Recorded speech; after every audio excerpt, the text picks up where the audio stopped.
kurang ya, 64, Citra Putri. Terus Aziza Nurul 88 ya, 88. Devi Febrianti 84. Terus ada Abdul Fahri. Mas Abdul Fahri nilainya masih kurang ya. Nilainya 30. Terus yang terakhir ada Bani Asidik Putri ya. Nilainya 82. Ya. Sudah saya sebut semua ya. Kalau misal ada yang belum saya sebut, nanti boleh konfirmasi ke saya ya. Barangkali Google Form-nya nggak nyampe ya ke saya. Tapi saya rasa nampaknya sudah semua sih. Tunggu sebentar ya.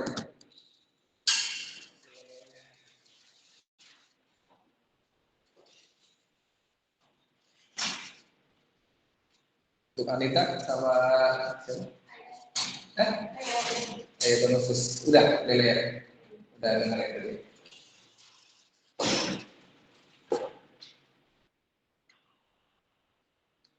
Sama Humaydi ya, tadi kayaknya mau datang ya. Humaydi telat.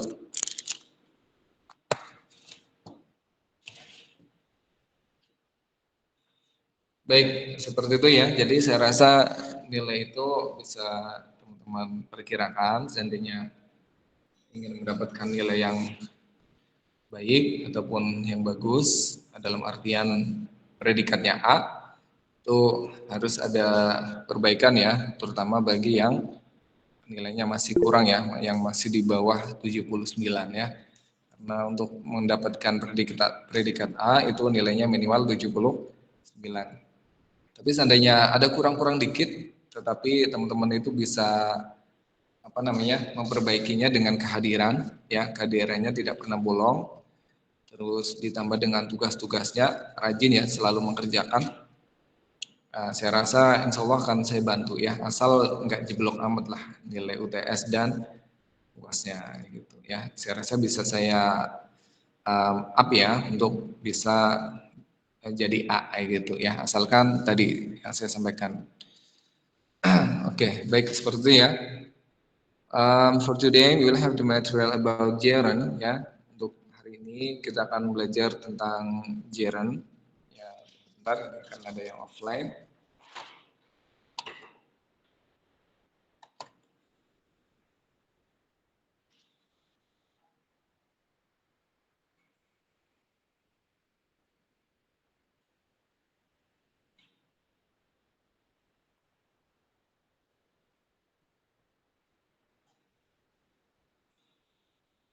Baik, belum nyala ya.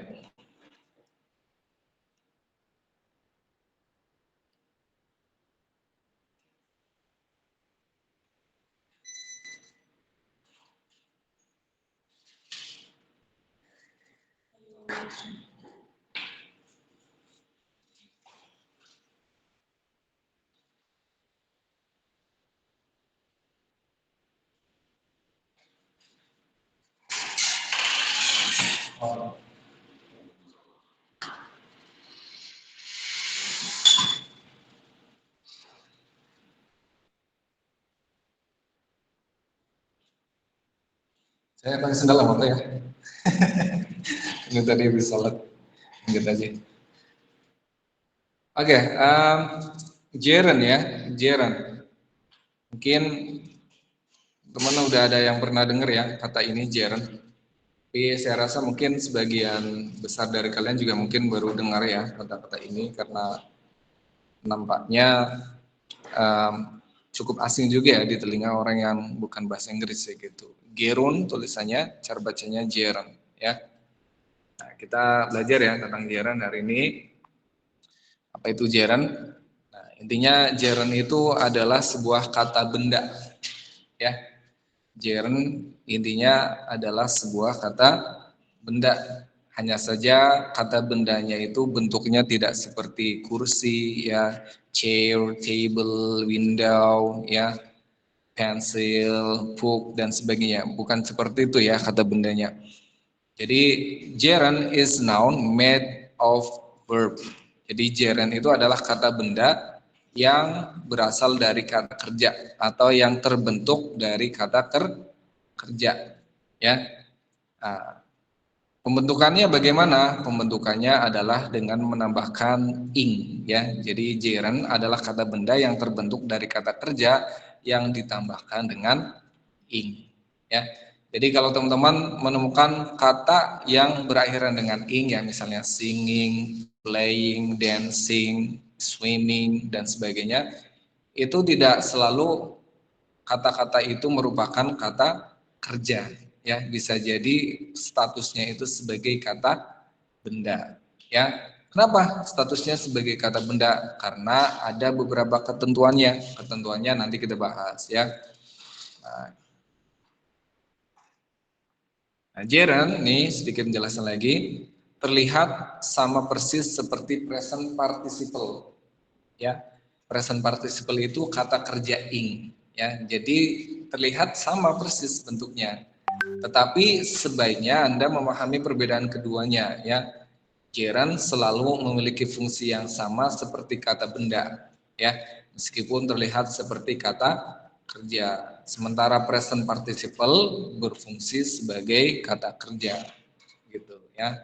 Nah, lebih jelasnya kita bahas, ya. Nah, di sini kita bahas tentang posisi-posisi dari gerund ini, ya. Ini kok nggak kelihatan ya? Ini posisi, ya. Posisi atau fungsi gerund. Oke, posisi atau fungsi gerund yang pertama, gerund sebagai subjek dalam kalimat, ya.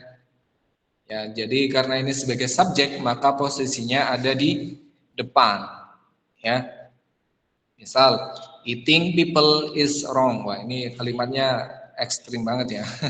Eating people is wrong. Makan orang itu perbuatan yang salah, ya, itu salah. Nah, jadi kata eating dalam kalimat ini statusnya bukan kata kerja, ya, tetapi sebagai kata benda. Eating people, ya, makan orang. Jadi tindakan, ya. Mungkin kita bisa menerjemahkannya menjadi tindakan. Tindakan memakan orang itu salah, kayak gitu, ya. Oke, terus hunting tigers is dangerous, ya. Hunting tigers, ya, berburu macan, ya, berburu harimau, ya, atau kegiatan berburu harimau itu berbahaya. Nah, jadi hunting tigers itu konteksnya itu pekerjaan, apa namanya, tindakan, ya, tindakan. Jadi tindakan dalam konteks ini bukan sebagai kata kerja, ya, tapi sebagai kata benda, ya, sebagai subjek. Hunting tigers is dangerous. Flying makes me nervous, ya. Jadi terbang membuat saya nervous, ya. Jadi kegiatan terbang, ya, itu membuat saya nervous. Brushing your teeth is important, ya. Menggosok gigimu itu penting, ya. Jadi gerund sebagai subjek intinya berada di depan, ya. Brushing your teeth, smoking, ya. Smoking causes lung cancer, gitu, ya.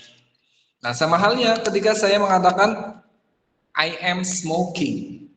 Nah, itu sebagai gerund atau sebagai kata kerja? Kalau I am smoking misalnya, sebagai gerund atau sebagai kata kerja? Hah? Yang online mungkin bisa jawab, I am smoking. Itu sebagai gerund atau sebagai kata kerja, kata smoking disebut. Nah, kata smoking tersebut. Sini nggak ada yang bisa jawab? Gerund. Kenapa gerund? Ada ing-nya. Tidak selalu, ya. Kalian lihat konteksnya. Kalau kalimatnya berbunyi I am smoking, itu kan artinya saya sedang merokok, ya. Nah, itu satu kesatuan, ya, antara M dengan smoking, itu artinya sedang merokok, itu saya sedang merokok. Kalau I am smoking, saya sedang merokok. Nah, maka itu bukan gerund, tapi sebagai kata kerja, ya. My hobby is playing football. Gerund bukan? Bukan. Jaren, Jaren. Ya betul, tuh ada yang nyautu yang online. Gerund, ya. My hobby is playing football, ya. My hobby, hobi saya adalah playing football. Playing football itu bukan menggambarkan pekerjaan sedang main sepak bola, tapi kegiatan main bola, kayak gitu. Tapi beda halnya ketika saya, they are playing football. Mereka sedang main sepak bola. Nah itu bukan gerund, ya. Itu sebagai kata kerja, ya, kata kerja in present participle, ya, atau present continuous tense gitu, ya. Nah, jadi bisa ya bedakan ya antara gerund dan present participle. Jadi lihat konteksnya ya, kurang lebih seperti itu. Terus posisi atau fungsi yang kedua itu sebagai complement, ya, complement atau pelengkap dalam suatu kalimat, ya. Nah, kalau subjek tadi posisinya berada di depan, sementara kalau complement posisinya di belakang, ya. One of his duties is attending meetings, ya. Nah, jadi salah satu tugas dia adalah menghadiri rapat, ya.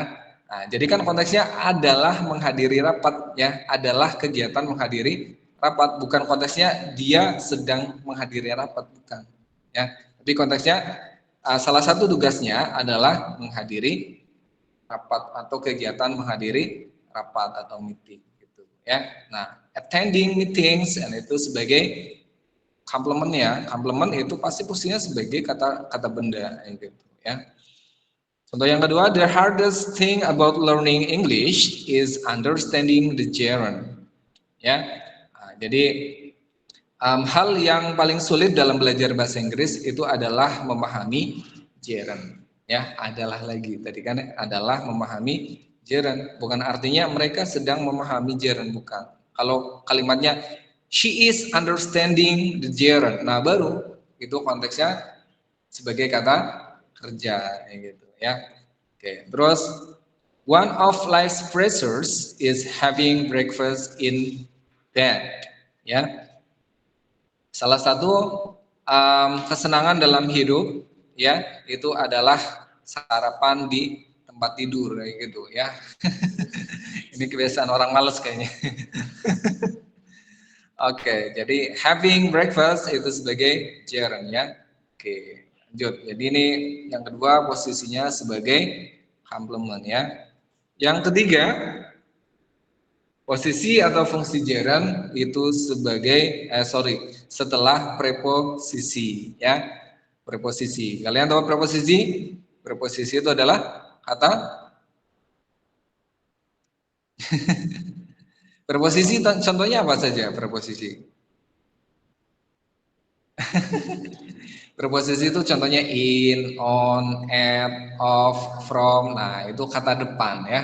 Nah, di, ke, dari, di atas, di bawah, di dalam. Nah, preposisi itu sebagai kata depan, ya, artinya kata depan. Gerund harus digunakan saat kata kerja diletakkan setelah preposisi, ya. Jadi after preposition, ya, intinya. Hal ini juga berlaku untuk beberapa ekspresi tertentu yang berakhir dengan preposisi, misalnya in spite of dan there's no point in, gitu, ya. Jadi ungkapan in spite of dan there's no point in itu umumnya diikuti dengan gerund, ya, atau lebih tepatnya harus, ya, bisa dikatakan harus bahkan biasanya harus diikuti dengan gerund. Contoh, ya, can you sneeze without opening your mouth? Ya, bisakah kamu membuka, ya, bisakah kamu bersin tanpa membuka mulutmu, gitu kan, ya. Nah, without opening, without itu sebagai preposition, ya. Jadi after preposition itu umumnya diikuti dengan gerund, ya. Jadi kata kerja ing, ya, statusnya sebagai gerund. She is good at, at painting, ya kan. Dia jago dalam hal melukis, gitu, ya. She avoided him by walking on the opposite side of the road, gitu, ya. Dia menghindari dia dengan berjalan di balik, ya, di seberang jalan dari dia, gitu, ya. Intinya di seberang jalan dari dia, Hindari. Jadi by ya, di situ ada kata by. By itu sebagai preposition ya. Nah, by walking, walking sebagai jalan ya. We arrive in Madrid after ya. Nah, after itu juga bisa dikatakan ya sebagai preposition. After driving all night. Oke, mungkin bisa saya katakan selain preposition juga konjungsi ya atau conjunction. Ya, karena after itu lebih tepatnya sebenarnya konjungsi ya. After, before ya. Nah, jadi kalau kalian mau mengatakan say salam ya before enter atau entering berarti yang benar. Say salam before enter atau entering. Entering ya, karena before itu sebagai tadi ya konjungsi. Jadi say salam before entering this room misalnya ya gitu ya. Jadi bukan say salam before enter. Nah, itu kurang tepat. Tapi kalau ada subjeknya lagi sebelum kata enter itu justru pakai enter. Say salam before you enter this room. Ya, tapi kalau tanpa you, tanpa ada subjek itu diikuti dengan ing ya. Nah, ingnya itu sebagai gerund tadi gitu ya. Oke. My father decided against postponing his trip to Hungary. Ya, nah, jadi against ya, against itu juga sebagai preposition. Ya, my father decided against postponing his trip to Hungary. Ya, jadi ayah saya memutuskan untuk menolak postpone. Postpone itu artinya menunda ya, menunda perjalanannya ke Hungaria. Ya, there's no point in waiting. Ya, there's no point in waiting. Ya, tadi ungkapan there's no point ya in waiting. Nah, there's no point itu maknanya macam-macam ya. Nah, ini coba saya buka dulu ya di kamus apa namanya? Kamus Cambridge. Kemarin sempat saya buka. There's no point itu ternyata maknanya macam-macam. Oke. Yang online tunggu dulu. Nah, jadi teman-teman kalau mau belajar bahasa Inggris, saya sarankan harus punya kamus ya, 2 kamus minimal. Yang satu kamus terjemahan bahasa Inggris dan bahasa Indonesia. Yang kedua itu adalah kamus, nah ini HP saya itu sekarang jadi suka masuk ke browser ya secara sendiri. Nggak tahu kenapa. Akhir-akhir ini mungkin ada yang tahu. Kayak gitu. Jadi kalau lagi pakai HP entah buka aplikasi apapun itu pasti nanti berapa menit sekali itu masuk ke browser tertentu kayak gitu. Mungkin nanti barangkali ada yang tahu ya cara mengatasinya, boleh di share ilmunya ya, nanti di grup aja nggak apa-apa, di lewat WA kayak gitu ya.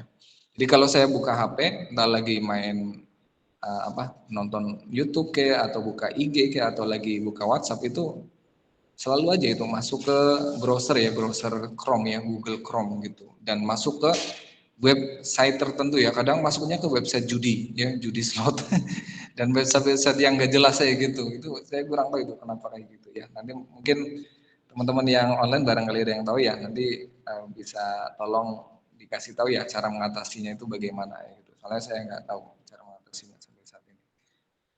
Oke, ya saya cari dulu ya di.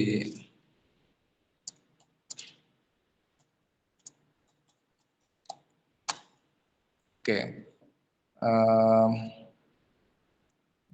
there's no point.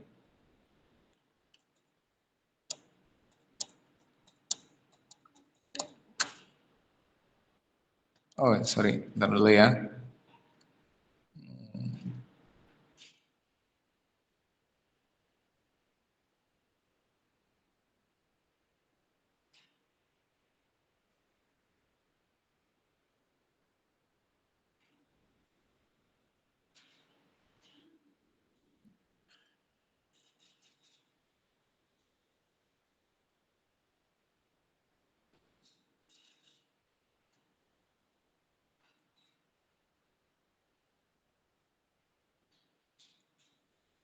Nah, ini ya, bentar ya. Kok nggak bisa-bisa?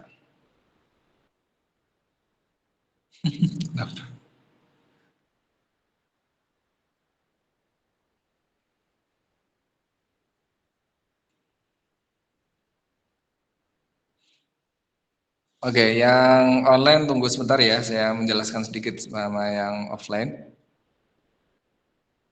Jadi kemarin saya sempat buka aja bahwa there's no point itu bisa bermakna tidak ada alasan, kayak gitu ya. Tidak ada alasan atau bisa juga bermakna tidak ada kata maaf, ya. Nah, jadi dalam konteks ini, ya, there's no point in waiting, ya, ataupun misalnya saya buka yang di ini, ada enggak? There is no point. Tutukannya ada saya nemu. Ya, jadi intinya there's no point itu bisa bermakna tidak ada alasan atau tidak ada kata maaf ya, bahasanya seperti itu. Ya, there's no point to lie to him. Ya, nah di sini in trying to lie to him ya, di sini ada contoh kalimat. There's no point in trying to lie to him. Jadi tidak ada kata maaf karena berbohong ya, karena membohonginya kayak gitu. Kurang lebih seperti itu ya. Oke, atau tidak ada alasan ya dalam melakukan sesuatu. Jadi bahasanya tuh no excuse, kurang lebih seperti itu. No excuse. No excuse itu gak ada alasan ya gitu ya. Kurang lebih seperti itu. Terus in spite ya, selanjutnya in spite of missing the train ya. Nah, di situ ada kata of ya, of sebagai preposition. We arrive on time. Nah, kalau in spite itu artinya walaupun ya. In spite of missing the train, we arrive on time. Walaupun apa namanya? Missing the train, kelewatan ya. Jadi ketinggalan kereta, kita sampai dengan tepat waktu gitu. Oh, sorry.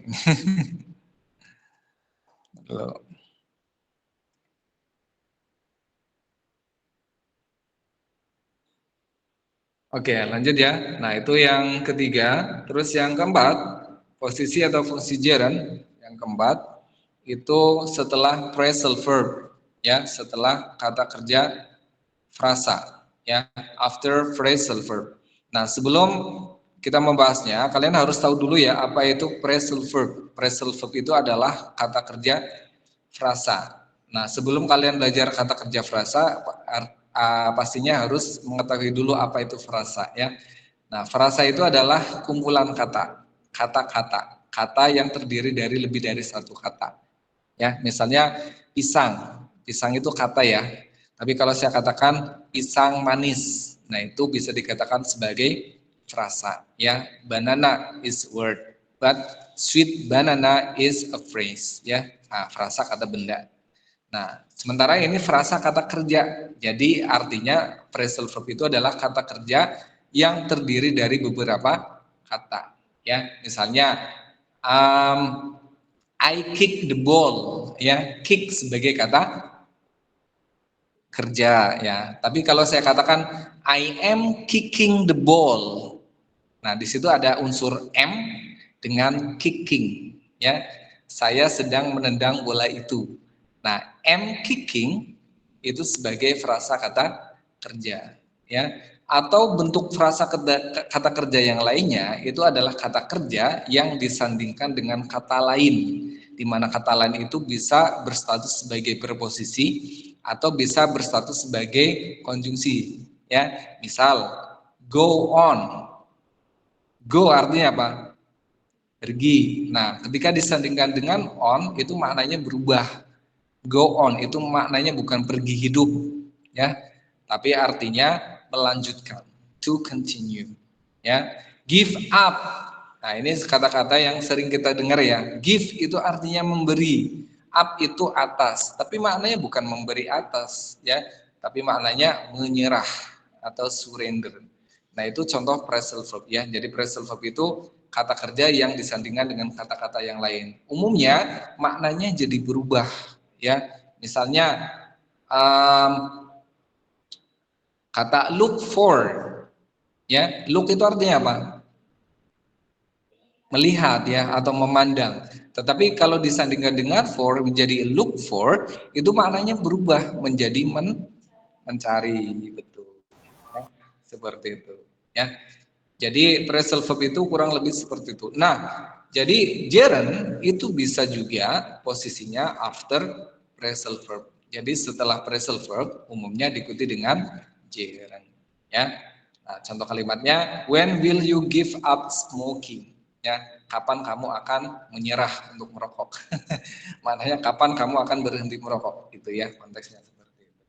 Ya, give up itu sebagai phrasal verb ya, diikuti dengan gerund smoking gitu ya.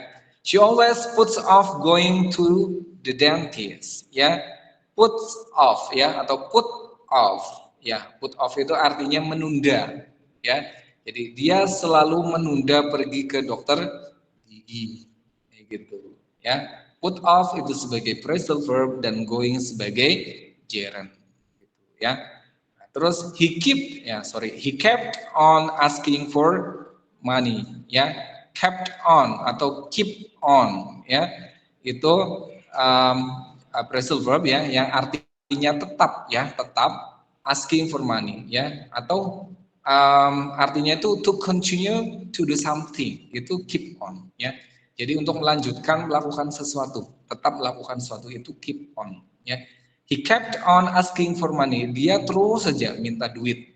Artinya seperti itu. Ya. Oke, terus Jim ended up ya, end up ya. Nah, itu phrasal verb buying a new TV after his old one broke ya. Nah, end up itu artinya berakhir gitu ya. Oke, Jim berakhir, nah, akhirnya ya boleh gitu. Jim akhirnya membeli sebuah TV baru setelah TV yang lamanya rusak. Gitu, ya. Jadi fungsi yang keempat gerund itu adalah after phrasal verb ya, setelah kata kerja frasa. Nah, kalau teman-teman mau belajar phrasal verb itu cari aja di internet ya, di Google itu banyak banget list of phrasal verb berikut dengan arti-artinya ya. Jadi selama ini kata-kata kerja yang kita baca mungkin ini artinya apa ya? Nah, ternyata artinya berbeda dari makna yang sebenarnya dari secara literally gitu ya, literally atau literal meaningnya itu ternyata tidak sama gitu ya. Jadi kalau secara literal meaning tadi kan give up artinya memberi atas ya, tapi kalau secara semantic meaningnya itu bukan memberi atas tapi menyerah gitu ya. Look forward, look forward. Apa? Melihat ke depan. Nah, look forward itu juga termasuk ke dalam phrasal verb ya, yang artinya sangat ingin atau tidak sabar. Itu look forward ya. I look forward to meet you misalnya ya. I look forward meeting you ya. Nah, look forward meeting pakainya gerundnya. I look forward meeting you. Saya tidak sabar bertemu denganmu kayak gitu ya. Oke.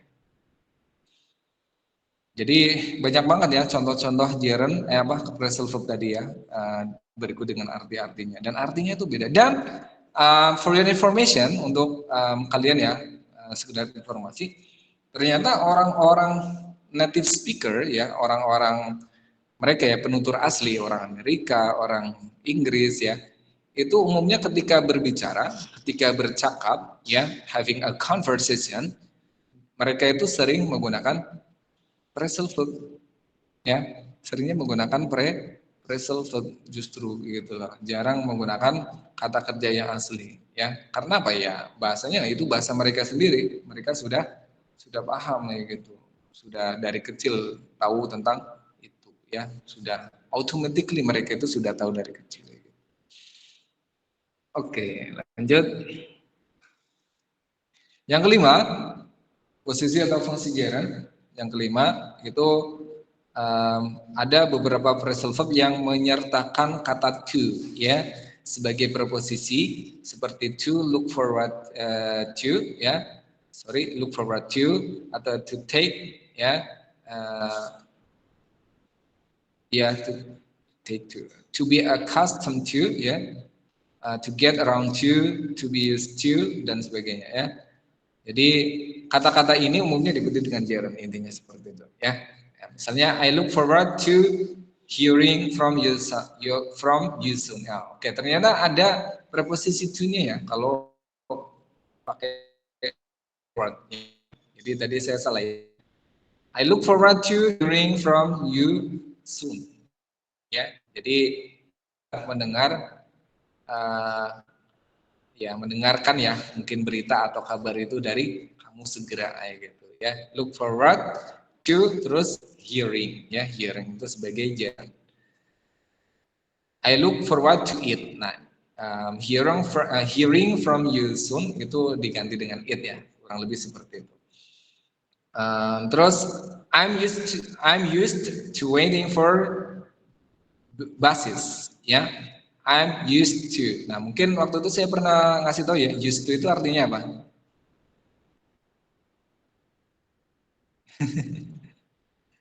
Used to artinya tidak lagi ya. I'm used to smoking. Nah, itu artinya saya tidak lagi merokok gitu. I'm used to waiting for buses. Saya sudah tidak lagi menunggu bis. Gitu. I'm used to it. She didn't take to studying English. Ya, nah take to ya diikuti dengan gerund ya. Terus when will you get around to mowing the grass ya? Get around ya, get around itu artinya berkeliling ya, mengelilingi. To mowing the grass, mowing itu artinya memotong ya, mowing the grass artinya memotong rumput gitu ya. Get around ya gitu sebagai tadi ya ungkapannya tadi get around to terus diikuti dengan mowing sebagai gerund gitu ya. Selanjutnya posisi atau fungsi gerund yang keenam dalam kata benda majemuk ya. Jadi kata benda majemuk ini apa namanya? Umumnya menggunakan gerund ya. Jadi kata benda majemuk juga bisa dikatakan sebagai frasa kata benda ya atau noun phrase nama lainnya ya. Oke, dalam bahasa Inggrisnya noun phrase, dalam bahasa Indonesianya kata benda majemuk gitu ya. Contohnya I am giving Sally a driving lesson ya. Nah, driving lesson itu kata benda majemuk tadi ya, kata benda yang terdiri dari dua kata kayak gitu atau noun phrase. Driving lesson ya. Nah, jadi saya sedang memberikan Sally itu driving lesson ya, belajar bagaimana berkendara ya.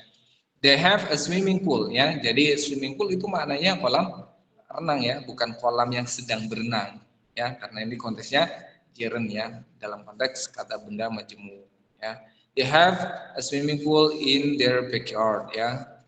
Mereka punya sebuah kolam di halaman belakang gitu ya. I bought some new running shoes. Running shoes itu artinya sepatu lari ya, sepatu running, sepatu untuk berlari, bukan sepatu yang sedang berlari, bukan ya. Saya membeli beberapa sepatu untuk berlari, sepatu running ya, kita menyebutnya biasanya sepatu running atau sepatu berlari, sepatu lari gitu ya. Oke, terus posisi atau fungsi gerund setelah ekspresi ya. Nah, ini yang terakhir. Setelah beberapa ekspresi seperti can help, can stand atau to be word dan it's no use. Ya. Oke. She couldn't help falling in love with him. Nah, kalau kalian menemukan kata couldn't help atau can help ya atau can stand itu artinya sama ya. Artinya tidak tahan. Ya. Jadi she couldn't help falling in love with him itu artinya dia tidak bisa menahan untuk jatuh cinta kepada dia. Ya. Nah, couldn't help. I can't help ya. Nah, makanya kalau ada orang dulu saya pernah nonton sebuah film ya, judulnya Front of the Class, di mana film itu menceritakan seseorang yang mengidap penyakit Tourette syndrome. Ya, Tourette syndrome itu sejenis penyakit sindrom. Kalau Down syndrome itu, mohon maaf ya, yang kayak orang keterbelakang mental gitu ya, yang mukanya sama itu, yang mukanya kayak Cina gitu putih. Tahu ya Down syndrome. Nah, tapi kalau Tourette syndrome itu secara akal orangnya masih waras ya, bahkan orangnya pintar biasanya. Hanya saja di situ ada keterbatasan dalam berkomunikasi. Ya, apa itu berkomunikasinya? Jadi kurang lebih orang itu ketika dia ya ngomong atau sedang hidup gitu ya, nggak lagi tidur konteksnya itu lagi on gitu ya, terjaga, itu sering mengeluarkan kata-kata bukan kata-kata ya, suara seperti lolongan anjing. Ya mohon maaf. Jadi misalnya ngomong ya sekarang kita sedang belajar bahasa Inggris. Wow, wow, wow. Jadi itu secara otomatis dia itu kayak gitu.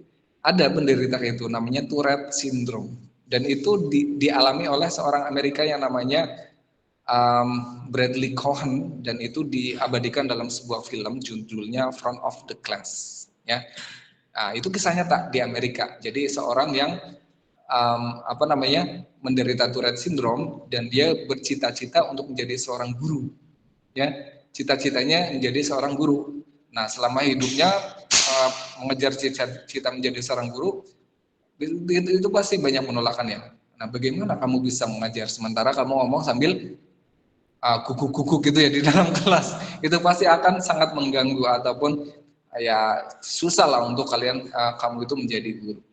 Banyak sampai puluhan sekolah ditolak ya, menolak dia untuk menjadi guru, tetapi pada akhirnya dia diterima di sebuah sekolah tertentu dan bahkan dia menjadi the teacher of the year, menjadi guru terbaik pada saat itu. Itu ada kisah nyata, namanya Bradley Cohen dan dibukukan dalam buku ya ada dan diabadikan dalam sebuah film ya, judulnya Front of the Class. Kurang lebih semacam itu. Itu ketika dalam satu scene-nya si Bradley Cohen itu mengatakan I can help it ya. Dia lagi naik mobil sama bapaknya. Bapaknya itu merasa terganggu karena lolongan dia gitu. Oh, ya gitu dalam mobil. Stop it ya. Bapaknya bilang itu stop it. Tapi si Bradley Cohen-nya nggak bisa nahan ya karena itu sudah penyakit dia gitu. Kelainan dia semacam itu. I can't help it. Ya, I can help it. Nah, itu artinya apa berarti? Tadi kan ya, I couldn't help it atau I can't help it, tidak bisa menahannya kayak gitu. I can stop it ya. Jadi can help itu maknanya can stop ya, tidak bisa memperhatikan atau tidak bisa menahan. Kurang lebih semacam itu. Can stand itu juga sama ya. I can stand with the temperature. I can stand with the weather ya because it's too hot misalnya ya. Nah, itu maknanya tidak tahan ya, saya tidak tahan ya. Jadi kalau can stand itu konteksnya lebih ke tidak tahan ke sesuatu yang tidak nyaman ya. Tapi kalau couldn't help ya, itu tidak bisa menyetop diri kayak gitu, tidak bisa menyetop diri. Ya kan saya tidak bisa memberhentikan saya untuk jatuh cinta kepada dia. Itu kan tadi ya kalimatnya semacam itu. Gitu ya. Terus I can stand being stuck in traffic jams ya. Nah, itu kan yang tadi. Saya tidak tahan berada dalam kemacetan kayak gitu ya. Semacam itu. Terus it's no use trying. Nah, ekspresi no use itu kurang lebih maknanya tadi mirip-mirip ya dengan there's no point tadi ya. Nah, jadi tidak ada kata maaf karena kamu telah kabur kayak gitu ya. It's no use trying to escape ya. No use sebagai ungkapannya dan trying sebagai gerundnya ya. Terus it may be worth phoning the station to check the time of the train ya. Nah, kalau word itu maknanya berguna gitu ya, berguna, bermanfaat ya, ataupun sebanding ya. Kita biasanya memaknainya semacam itu. It may be worth phoning the station to check the time of the train. Ya. Jadi ini mungkin akan lebih berguna ya untuk mengecek waktu dari pemberangkatan kereta ini ya. Kurang lebih semacam itu. Oke, itu tentang gerund ya, gerund. Jadi gerund itu intinya atau kesimpulannya sebuah kata benda yang berasal dari kata kerja di mana kata kerjanya itu ditambah dengan ing. Ya. Oke, sudah ya. Any question? Ada pertanyaan? Silakan. Barangkali ada yang mau ditanyakan, silakan.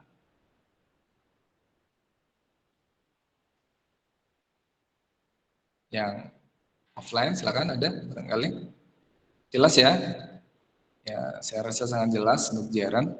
Tinggal teman-teman itu bisa membedakan ya dalam konteks sebuah kalimat tertentu Bedakan antara gerund dengan present participle atau present participle atau kata kerja ing kayak gitu ya.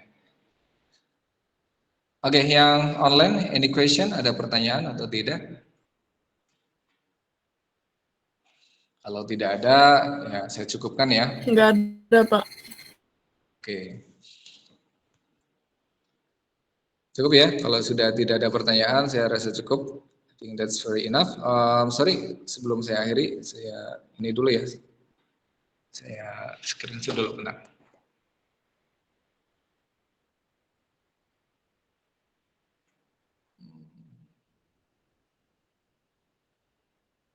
Oke. Kemudian ada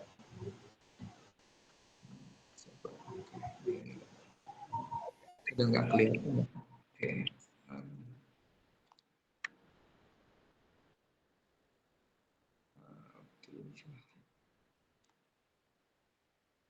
Oke, sudah ya. I think that's very enough. Thank you for your attention. See you next meeting. Assalamualaikum warahmatullahi wabarakatuh. Waalaikumsalam warahmatullahi wabarakatuh. Terima kasih, Pak. Terima kasih, Pak.